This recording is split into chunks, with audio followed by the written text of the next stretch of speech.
नमस्कार, नादी टीवी में आपका बहुत स्वागत है और मैं हूं आपके साथ अनुपमा खोपरे। बुलेटिन में सबसे पहले बात करेंगे मध्य प्रदेश में हुए पहले चरण के मतदान को लेकर जो वोटिंग प्रतिशत रहा उस पर, जहां मध्य प्रदेश के 6 सीटों पर 8% वोटिंग घटी है।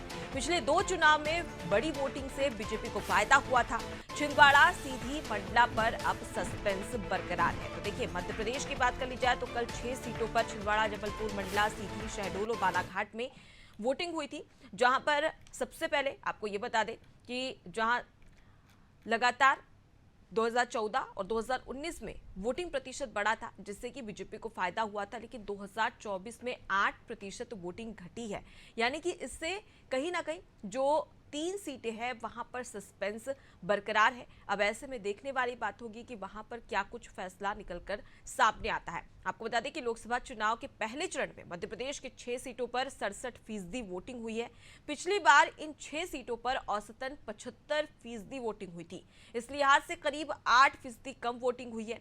और क्या वजह है? क्या इससे अब भाजपा को फायदा होगा या नुकसान होगा, कांग्रेस को फायदा होगा या नुकसान होगा, इस पर अब सस्पेंस बरकरार है। लेकिन अब जो ये सस्पेंस पर पर्दा लगा हुआ है, ये 4 जून को उठ जाएगा। चलिए इस खबर पर ज्यादा जानकारी ले लेते हैं। हमारे साथ में संवाददाता शबाना जुड़ गई है।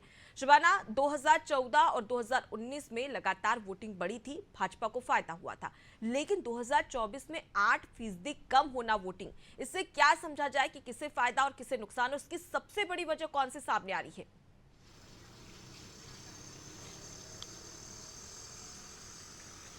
जी देखिए, बिल्कुल मैं आपको बताना चाहूँगी कि कल मध्य प्रदेश में प्रथम चरण के लिए मतदान था, लेकिन कहीं ना कहीं पिछले 2 अगर लोकसभा की बात करूँ तो उसके मुताबिक इस बार जो है वोटिंग प्रतिशत घटी है। साफ तौर पर ये देखा जा सकता है कि कहीं ना कहीं मंडला और छिंदवाड़ा में अभी भी सस्पेंस बरकरार है। इसके अलावा जिन सीटों पर वोटिंग बढ़ी है पिछले 2 लोकसभा चुनाव या विधानसभा चुनाव में, तो उसका सीधा असर यहाँ पर भारतीय जनता पार्टी को मिला है। इसका अनुमान ऐसे लगा सकते हैं, चूंकि जब किसी भी पार्टी का प्रत्याशी मैदान में होता है और जाहिर सी बात है उस लोकसभा क्षेत्र में वो जीत कर आता है, तो आने वाले जो चुनाव अगले टाइम आते हैं, अगले टर्न में आते हैं, तो उसमें अगर पार्टी के प्रत्याशी से जो है जनता खुश होती है तो ज्यादा से ज्यादा वोट करती, तो उसको सीधा फायदा मिलता है। इसलिए छिंदवाड़ा में सस्पेंस बरकरार है, चूंकि कमलनाथ के बेटे नकुलनाथ मैदान में थे और नकुलनाथ जो है कमलनाथ पिछले 45 साल से वहां जो है उनका गढ़ है। तो ऐसे में वोटिंग प्रतिशत कम होना कहीं ना कहीं ये दिखाता है कि जनता जो है वो घर से कम निकली है, कम वोटिंग की। आखिर क्या वजह रही? तो इस बार कहीं ना कहीं सस्पेंस बरकरार है। लगातार बीजेपी उस सीट को जीतने का दावा कर रही, तो ये देखने वाली बात होगी कि क्या वजह रही कि यहाँ पर वोटिंग कब हुई। हालांकि कम वोटिंग का मतलब जिस राज्य में या जिस प्रदेश में या जिस लोकसभा सीट में आपका कब्जा होता है, इसके बावजूद भी आप वहां की जनता को जो है रिझा नहीं पाते, समझा नहीं पाते, तो जाहिर सी बात है उस सीट में वोटिंग कम होती है। इसके अलावा मंडला में वोटिंग कम हुई है, तो कहीं ना कहीं ये देखना होगा, केंद्रीय मंत्री मैदान में थे और दूसरी तरफ बीजेपी कांग्रेस के बड़े नेता ओमकार मरकाम मैदान में थे, तो ऐसे में फग्गन सिंह कुलस्ते का कई बार विरोध भी देखने को मिला है। अब ये देखने वाली बात होगी 4 जून को कि जिन लोकसभा सीट में वोटिंग कम हुई है वहां पर कौन सी पार्टी जीत गई, कौन से प्रत्याशी जीत कर आते हैं, सबसे बड़ी बात ये होगी। हालांकि अगर बाकी 4 लोकसभा सीट की बात करूं तो वहां पे अच्छी खासी वोटिंग हुई है और जिसकी सरकार रहती है ज्यादा वोटिंग का फायदा केवल उसी को मिलता है। ऐसा आने वाले समय में देखने को भी मिला और पिछले लोकसभा चुनाव में भी देखने को तो मिला। लेकिन इंतजार करना होगा कि छिंदवाड़ा और मंडला में जो सस्पेंस बरकरार है, आखिर कम वोटिंग का फायदा जो है कौन सी पार्टी उठा पाती है यहाँ पर। और शबाना, सबसे बड़ी बात यह है कि अगर हम बात करें छिंदवाड़ा, जो कि हॉट सीट है, यहाँ पर 2014 और 2019 में वोटिंग प्रतिशत बढ़ा था। इससे कहीं ना कहीं भाजपा के वोट में इजाफा भी हुआ था, वोट प्रतिशत में इजाफा हुआ था।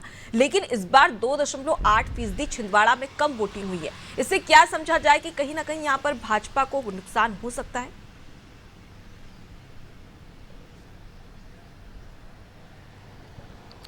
जी देखिए, जाहिर सी बात है 2 प्रत्याशी मैदान में थे और जब 2 लोकसभा चुनाव में पिछली बार वोट प्रतिशत बढ़ा था तो भाजपा को फायदा हुआ था। ऐसे में ये देखना होगा, दिलचस्प होगा कि इस बार कौन सा प्रत्याशी जीत कर आता है। चूंकि बंटी साहू विधानसभा चुनाव भी लड़े थे, ऐसे में ये अनुमान लगाना गलत होगा कि विधानसभा चुनाव में उनको हार का सामना करना पड़ा था और कम वोटिंग से उनको यहाँ पर प्रभाव पड़ता। कई बार मतदाता जो है घर से नहीं निकलते। हालांकि इस बार अच्छी खासी गर्मी थी, शायद यही वजह रही होगी कि मतदाताओं ने ज्यादा से ज्यादा वोट नहीं दिया, लेकिन नतीजे ही बता पाएंगे कि क्या वजह रही कि छिंदवाड़ा में सबसे कम वोटिंग हुई और सबसे ज्यादा हॉट सीट होने के बाद सभी का फोकस, सभी की नजर उसी सीट पर है। तो इंतजार करना पड़ेगा और जाहिर सी बात है बंटी साहू 2 बार विधानसभा चुनाव कमलनाथ से हार चुके हैं। अब ऐसे में नकुलनाथ को वो कितनी टक्कर दे पाए या कितना टक्कर यहाँ पर बना के रख पाए, ये देखने वाली बात होगी।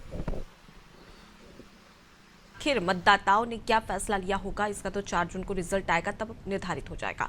लौटूंगी आपके पास में शबाना, आगे भी आपसे खबर पर अपडेट लेंगे। तो देखिए 2014 और 2019 के वोटिंग प्रतिशत पर नजर डालें इन 6 लोकसभा सीटों पर, तो लगातार 2014 और 2019 में वोटिंग प्रतिशत में इजाफा हुआ है। लेकिन वहीं पर अगर बात कर ली जाए 2024 के लोकसभा चुनाव की, तो यहाँ पर लगातार वोटिंग प्रतिशत घटी है।